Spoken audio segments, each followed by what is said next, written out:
de Apocalypse au chapitre 1. Certes, nous allons lire au verset 3, si tu es prêt. Apocalypse chapitre 1, verset 3. Amen. Heureux celui qui lit et ceux qui attendent le parole de la prophétie et qui gardent les choses qui sont écrites, car le temps est proche. Amen. Amen. Prions. Seigneur notre Dieu, nous te disons merci ce matin. Merci parce que tu nous as rassemblés dans cet endroit afin d'écouter ta parole. Bénisse la vase pour laquelle tu dois utiliser. Ce n'est pas moi qui parle maintenant. Et moi je disparaître devant toi. Toi maintenant viens entre dans mon corps. Et tu commences à parler à ton peuple. Parce que la Bible dit, la foi vient à ce qu'on attend. Et ce qu'on attend vient de la parole de Christ. Dirige-moi Seigneur, comme c'est écrit, ce n'est pas vous qui parleront, mais c'est l'Esprit du Père qui parle à travers vous. Dans le nom de Jésus-Christ notre roi. Amen. Amen. Que Dieu vous bénisse, prenez la place. Nous allons parler de trois choses qui est trop sacrées devant la sainte présence de notre Dieu. Semaine passée, nous avons parlé sur le baptême, trois sortes de baptême. Mais aujourd'hui, nous allons parler de trois choses qui sont vraiment trop sacrées. Ce que toi, tu dois faire quand tu vis sur la terre. Ici, nous avons vu les Écritures. Heureux ceux qui lisent. Et ceux qui entendent la parole de ces prophéties et qui regardent les choses qui sont écrites. Car le temps est proche. La Bible parle du temps est proche. Quel temps que la Bible parle? Le temps de la rédemption. Le temps que Jésus-Christ viendra pour chercher son église. Mais ceux qui sont heureux devant lui, ceux qui lisent et qui gardent la parole prophétique, parce que le temps est proche. Le retour de Jésus-Christ est proche. Trois les choses qui sont trop sacrées devant dans cette présence de Dieu. Premièrement, l'adoration. Deuxièmement, lecture des Écritures.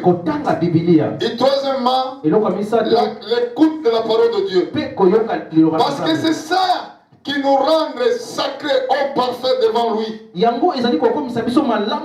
Parce que quand nous écoutons la parole de Dieu, Dieu nous donne la foi. Apôtre Paul a dit, la foi vient à ce qu'on entend. Et ce qu'on entend vient de la parole de Christ. Quand nous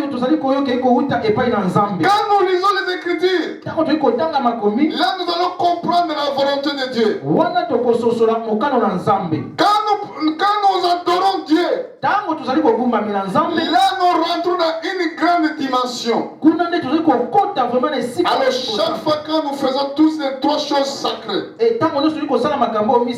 nous trouvons notre vie se trouve directement dans le troisième ciel avec Dieu. Même nous sommes sur la terre. Quand tu fais ces trois choses qui sont sacrées, l'adoration, la lecture de la parole de Dieu, écoute de la parole de Dieu, ta vie ton âme, ça se trouve directement devant Dieu. C'est pour cela, ici, apôtre Jean, il a écrit. Il a dit quelque chose qui est très important. À des fois, vous le lisez, mais vous ne vous rendrez pas compte. Quand Dieu te dit errer, tu es erré. Erré, c'est celui qui lit. Et ceux qui entendent la parole de la prophétie. Et qui gardent les choses qui sont écrites. Car le temps est proche. Qui nous empêche pour non écouter la parole de Dieu. C'est diable. Qui t'empêche pour non venir pour je voulais dire, c'est qui t'empêche pour non venir à l'église. C'est diable. Pourquoi? Si nous comprenons les Écritures, David a dit, je t'ai demandé quelque chose, Seigneur. Regardez, il a demandé quoi? Qui était très très important. Il a demandé à Dieu qu'il peut habiter tous les jours de sa vie dans le temple. Si nous regardons bien, quel était le désir de David? Quel était son désir ardent? Son désir ardent était de rester dans le temple pour contempler la gloire de Dieu. Parce qu'il a bien compris, quand nous faisons les choses sacrées, nous sommes heureux sur la terre, nous sommes bénis au ciel, et notre vie est cachée avec Jésus-Christ. Dans le livre des Psaumes, au chapitre 27, je pense que c'est écrit au verset 4. Et comment mis la verset 4, verset 7. Nous allons voir les Écritures.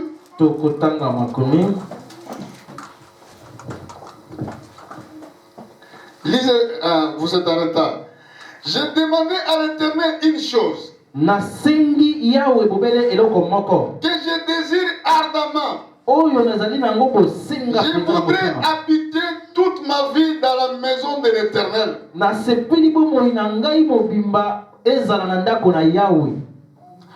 Pour contempler la magnificence de l'Éternel. Et pour admirer son temple. Pour admirer son temple. Regardez, j'ai demandé à l'Éternel une chose que je désire ardemment. Je voudrais habiter toute ma vie dans les maisons de l'Éternel. Pour contempler la magnificence de l'Éternel. Pour admirer son temple. Sachez-le bien, Satan, il connaît ce verset. Il connaît que quand tu es dans le temple, tu es béni. Quand tu es dans le temple, tu es un homme merveilleux. C'est pour cela que David a dit, un jour sur le parvis, il est mieux que 1000 jours ailleurs. Qu'est-ce que David avait compris? David, il voulait rester dans les consécrations pendant qu'il était sur la terre. Et nous avons compris. Comme nous avons lu dans le livre de Romains, tout ce qui était écrit, tout ce qui était écrit dans le temps passé, il était écrit par notre consolation. Il était écrit pour nous, afin que par la consolation qui donne les Écritures. Amen. Amen. Regardez bien, nous allons le lire afin que je dise conformément comme la parole de Dieu, le dit. Dans le livre de Romains, je suis juste au chapitre 15. Romains 15. Je pense que je vais lire au verset 4, je crois. Romains 15, 4. Notre sœur, maintenant tu es prêt. Tu peux lire. Ah, sœur Florence, autant de questions. Romains chapitre 15, verset 4. Amen. Or, tout ce qui a été écrit d'avance l'a été pour notre instruction, afin que, par la patience et par la consolation que donnent les Écritures, nous possédions l'espérance. Amen. Amen. Regarde ce que la Bible dit ici. Tout ce qui était écrit d'avance, il était pour notre instruction. Afin que par la patience et par la consolation qui donne les Écritures, nous possédions l'espérance. Qu'est-ce que nous avons lu? Nous avons lu la prière de David. Il avait demandé quelque chose ardemment. De demeurer dans le temple pour contempler la gloire de Dieu. Alors, pour contempler la gloire de Dieu, tu dois rester dans le temple. Pourquoi? Parce que ici, nous adorons Dieu. Ici, nous écoutons la parole de Dieu. Ici, nous lisons les Écritures. C'est des choses sacrées. Personne ne peut voir Dieu. Si accompli sur la terre, c'est 3 choses sacrées. C'est pour cela. Si nous regardons la vie de notre Seigneur Jésus-Christ, chaque jour il était dans le temple. C'est l'endroit préféré de notre Seigneur. C'est le temple. Quand nous regardons la vie de Moïse, l'endroit préféré, c'est montagne. Chaque fois il montait dans la montagne. Pourquoi la montagne? Montagne, c'est un temple de Dieu. David a dit, je tournerai mes yeux vers la montagne. C'est là qu'il viendra mon secours. Où toi tu tournes tes yeux quand il y a un problème. Daniel, quand il était dans le Babylone, il tournait les yeux vers Jérusalem. Parce que c'est là où était le temple bâti. Où toi tu tournes tes yeux, tu dois tourner les yeux sur le temple. Parce que Dieu t'appelle. Il t'appelle d'une royaume de sacrificateurs. Dans le temple où nous sacrifions, nous ramenons nos sacrifices. Alléluia. Nous sommes dans cette royaume de sacrificateurs. Regarde, la Bible le dit. Dans le livre d'Exode. Dans le livre d'Exode au chapitre 19. Exode 19. Lisez verset 6, je crois, c'est là c'est écrit. Exode chapitre 19, verset 6. Amen. Vous serez pour moi un royaume de sacrificateurs et une nation sainte. Amen. Amen. Nous serons devant Dieu un royaume de sacrificateurs. Mais où tu sacrifies? Où tu ramènes tes sacrifices? Dans les temples. C'est pour cela, diable, connaissant cette vérité, connaissant ces 3 choses sacrées, il ne voudra jamais que toi tu viennes à l'église. Alléluia. Parce qu'il connaît les Écritures. Il sait. S'il va t'empêcher pour venir à l'église, il va t'empêcher que tu sois béni. Parce que lui, il le sait. Satan, il le sait. Il sera condamné avec ses anges. De toute façon, Dieu déjà a condamné le diable. Il est dans les anges qui ont péché. Dieu les a mis dans les ténèbres. C'est là qu'ils attendront le jour du jugement. Ils seront jetés sur le lac de feu. Mais ils ne voulaient pas partir tout seuls.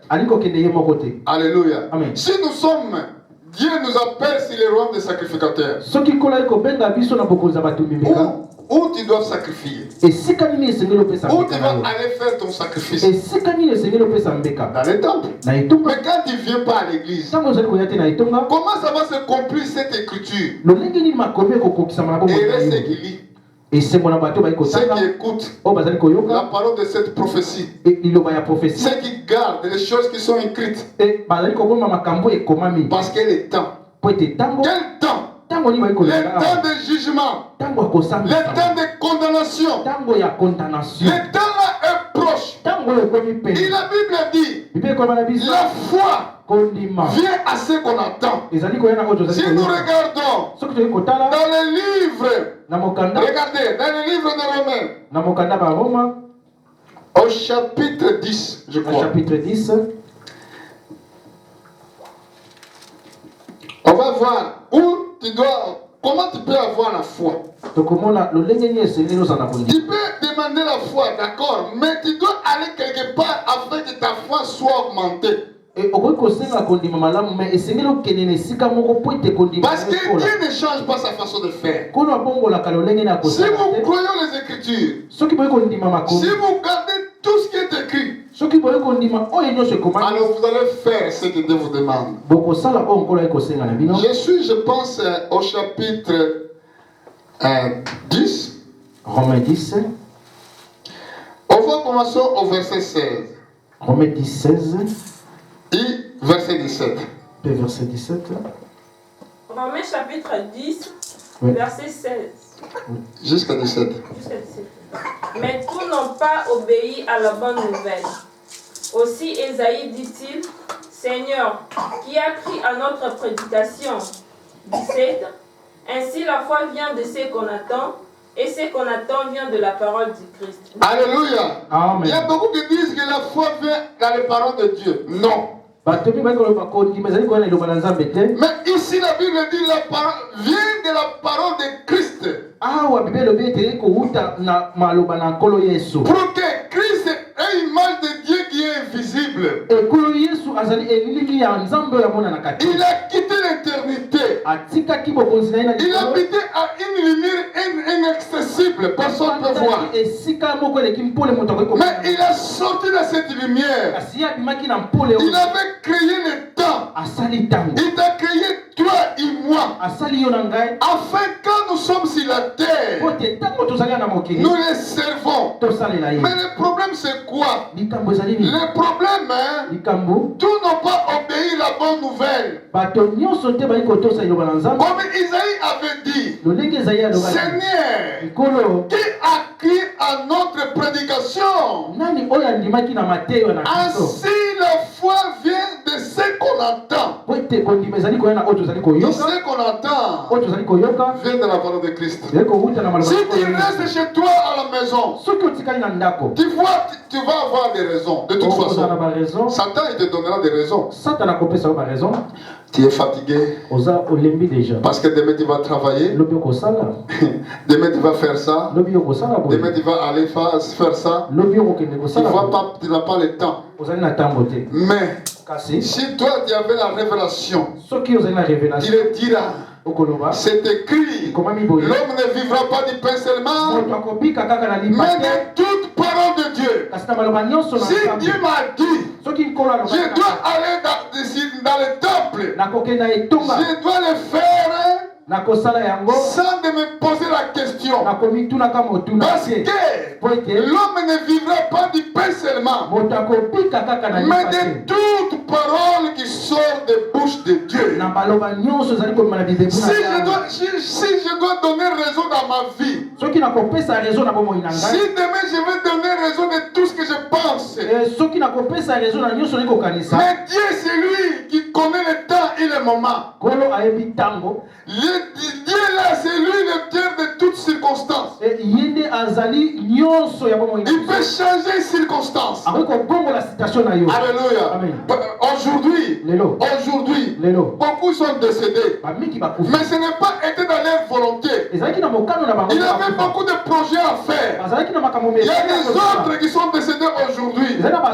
Ils sont des riches. Il y a des autres qui étaient des rois. Il y a des autres on occupe les grandes positions sur la terre. Mais quand Dieu vient, il ne demande pas ce que toi tu veux. Il fait seulement ce qu'il lui veut. C'est pour cela Jésus avait montré aux apôtres Père qui est au ciel, et que ta volonté que se fait au ciel, que soit faite sur la terre. Donc nous devons marcher selon ce que Dieu a dit. Nous devons faire ce que Dieu nous dit de faire. Pas notre volonté. Nous ne sommes pas dignes. Lui, notre Dieu, c'est lui qui peut nous conduire. C'est lui qui connaît le lendemain. Il a dit, vous inquiétez pas. C'est lendemain, prenez soin d'elle-même. Parce que chaque jour suffit sa peine. Alléluia. Amen. Amen. Amen. C'est pour cela, ce que tu dois faire pour que tu sois heureux quand tu es sur la terre, quand tu vis ta vie, d'écouter Dieu, de ne pas écouter Satan. Ève, erreur qui a fait. Ève, l'erreur qu'il avait commis. Parce qu'il a écouté ce que le diable disait. L'erreur que vous faites, parce que vous écoutez ce que le diable a dit. Comment vous devez comprendre celui qui parle là, c'est le diable? Premièrement, tu dois avoir le Saint-Esprit. Deuxièmement, tu dois avoir l'esprit de discernement. Quand le diable parle, il est rusé. Vous savez le mot ruse, c'est Alléluia. Mais comment personne ne peut avoir, comment un homme peut être ruse? Premièrement, il doit avoir la bonne connaissance. Il doit avoir d'abord la bonne intelligence. Je sais, je vous montrerai dans le livre d'Ézéchiel. C'est là où Satan avait corrompu la sagesse que Dieu avait donnée. À partir quand il avait corrompu cette sagesse, on l'appelle maintenant les malins. Quand il a descendu pour calomnier Ève, regardez, calomnie. Il a calomnié Dieu. Satan est dangereux. Il n'a même pas peur. Il est parti voir Ève pour dire, vous mourrez certainement pas. Mais quand le Dieu savait les jours que vous allez les manger, vous serez comme lui il est. Voilà Satan. C'est ça qu'il fait. Quand il rentre dans vos maisons, il ramène quelque chose qui est au contraire à la volonté de Dieu. Mais pour discerner ce que le diable fait, prenez ce qu'il dit. Ramène-les dans ses écritures. C'est là que vous allez les démasquer. Regardez quand il est venu voir notre Seigneur. Il avait dit, oh si toi tu es le Fils de Dieu. Regardez comme le verbe est conjugué. Si toi tu es le Fils de Dieu. Vous partez pourquoi? Vous que vous avez beaucoup étudié. Cette question, ça se trouve dans quel verbe? Vous pouvez m'expliquer? Conditionnel, n'est-ce pas? Il a conditionné de Jésus-Christ. Si toi tu es enfant de Dieu, ça veut dire lui, diable, il n'a pas prouvé que Jésus-Christ il était fils de Dieu. C'est ça qu'il fait jour au jour dans vos vies. Quand vous voulez prier, quand vous voulez faire quelque chose, aussi tu avais commis une erreur autrefois, il dira, toi, est-ce que toi tu es enfant de Dieu? Maintenant cette parole-là, ça va te mettre en doute. Tu ne vas plus croire que Jésus-Christ était mort pour toi. Tu ne dois plus croire que Jésus-Christ avait payé le prix pour toi. Mais Jésus-Christ, il est ramené toujours dans ses écritures. Pourquoi? Parce que cette parole, c'est ça qui nous rend purs. Si nous écoutons la parole de Dieu, nous recevons la sanctification de notre âme. Mais si nous n'écoutons pas, c'est très très difficile pour que tu sois sanctifié. C'est pour cela que Jésus-Christ avait dit dans le livre de Jean, vous êtes pires à cause de la parole que je vous ai annoncée. Alléluia. Amen. Mais sans la foi, dans le livre des Hébreux, au chapitre 11, verset 6, la Bible dit, sans la foi, il était impossible que tu sois agréé. C'est lisez les Écritures dans le livre des Hébreux. Aujourd'hui, peut-être je vais être trop bref. Parce que ce n'est pas de rester 2 heures, 3 heures que ça vous donnera la foi. Même 5-6 paroles avec l'onction de Saint-Esprit, ça vous donnera vraiment la foi. Nous sommes dans le livre de Hébreux au chapitre 11. Hébreux 11. Nous allons lire verset 6. Hébreux 11, 6. Notre sœur va nous faire la lecture. Hébreux chapitre 11, verset 6. Amen. Or, sans la foi, il est impossible de lui être agréable. Car il faut que celui qui s'approche de Dieu croit que Dieu existe et qu'il est le rémunérateur de ceux qui le cherchent. Amen. Amen. Est-ce que vous avez bien compris? C'est pour cela que Satan il vous fait la terre. Passez-y. Pourquoi tu ne viens pas dans la semaine, dans le culte? Pose-toi la question. C'est la volonté de Dieu? Tu peux passer, bon, je travaille. Nous ne travaillons pas. Alléluia. Amen. Tu dois être là. Parce que c'est l'endroit le plus agréable. C'est l'endroit le plus sacré. Quand nous sommes là en communion avec Dieu, lui avait dit, aux trois, s'ils sont réunis à mon nom, je suis au milieu d'eux. Mais pourquoi tu vas aller loin? Une fois que ici, quand nous sommes deux, quand nous sommes trois, nous complissons les Écritures.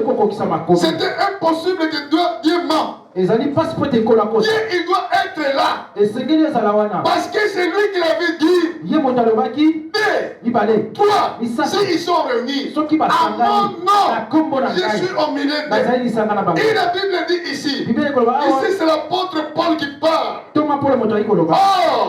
sans la foi, il est impossible de lui être agréable.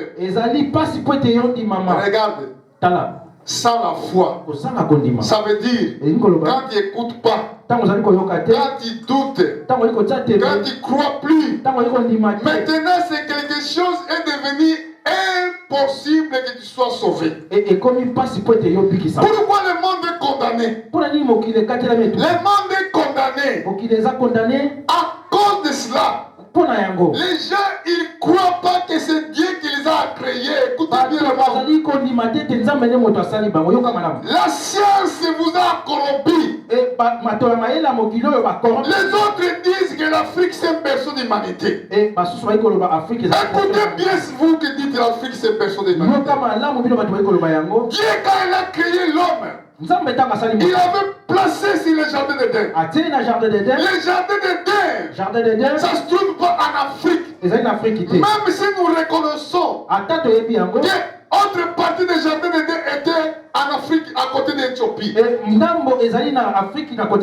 Parce que quand Dieu avait appelé Abraham, Dieu avait montré à Abraham toutes les limites du jardin d'Éden. Écoutez bien, vous les armées qui ramènent la guerre sur Israël. Cet pays, c'était le jardin d'Éden. C'est écrit dans les Écritures. Livre de Genèse chapitre 15 verset 18. 15-18 dans Genèse. Dieu avait montré à Abraham, il a dit, je donnerai ce pays à ta postérité. La Bible a dit, Dieu avait fait une alliance avec Abraham. Il a dit que je donnerai ce pays à ta postérité depuis le fleuve d'Égypte jusqu'à grand fleuve Euphrate. Si nous partons dans les livres de Genèse chapitre 2, commencez au verset 9.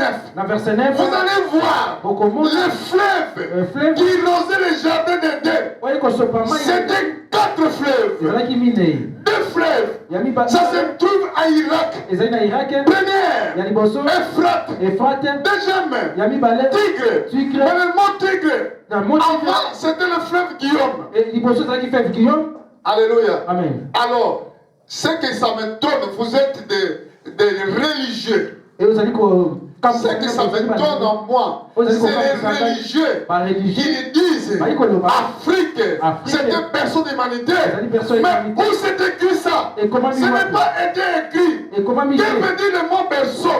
Berceau, ça veut dire commencement de la vie. Quand l'enfant est né, on le place sur le berceau. Mais Dieu, il a placé Adam et Ève sur le jardin d'Éden qui est à Orient. Amen. Il faut vous comprendre les Écritures afin que vous compreniez quand le diable parle. La Bible dit la foi vient à ce qu'on entend. Sans la foi, c'était impossible que tu sois agréé.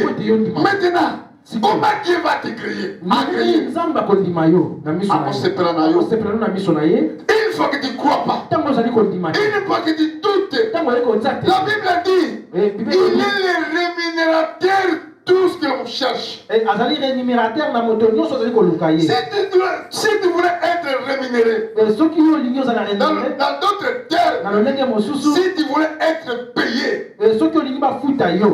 si tu veux que Dieu te paye, il faut, tu dois croire. C'est ça qui est écrit. Or, sans la foi, il est possible de lui être agréable.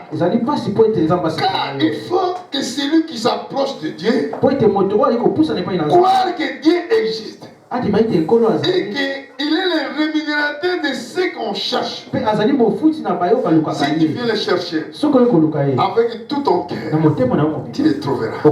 Il n'a pas loin de toi. Que Dieu vous bénisse. Alors, mettez-nous debout. Mettez-nous sur ma boca. Alléluia. Amen. Mettez-nous debout. Maintenant, priez que Dieu te donne la foi. C'est 3 choses qui sont très très importantes. Devant lui, c'est trop sacré même. L'adoration, les lectures des Écritures, il écoute la parole de Dieu. Toutes ces choses qui seront seulement dans les temples. On va se mettre debout pour prier.